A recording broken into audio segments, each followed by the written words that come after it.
So allegedly, she was being told that her son was misbehaving. But as a parent, we have natural built-in intuition, knowing when something is not exactly right. And so she requested allegedly to come into the school and kind of just like see what his day-to-day looks like, and was denied that opportunity. I too was denied that opportunity. And let's just be clear, something like this should absolutely never ever happen. And something like this shouldn't be the reason why, families choose to, should be the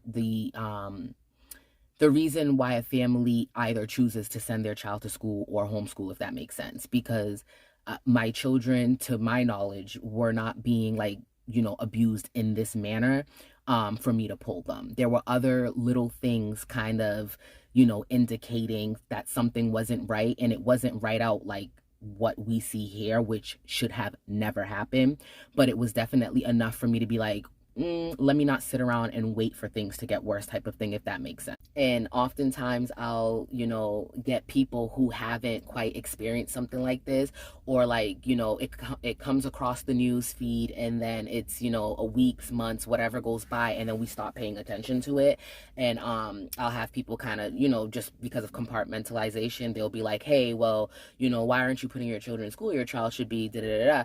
And it's like, it's only when stories like this come out where for 5 minutes people are in support of homeschool, if that makes sense. And then right after it leaves the media or gets pushed to the back of the media for a new story, that's when people are kind of like, oh yeah, why are you homeschooling? Why are your kids not, why are you not da da da?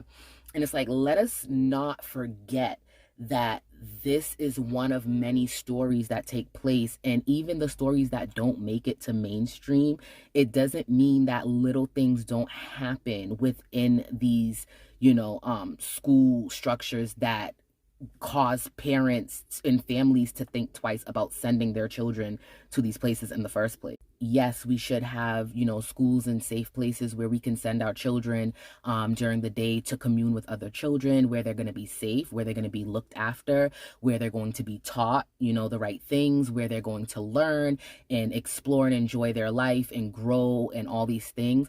But that's just not what we see going on right now. And this is not something that is new to us. So, I'm sorry to see this kind of story. I am very sad, and only can imagine what this parent is going through. But I'm happy that she's speaking up for her son. I'm happy that she is being the voice and the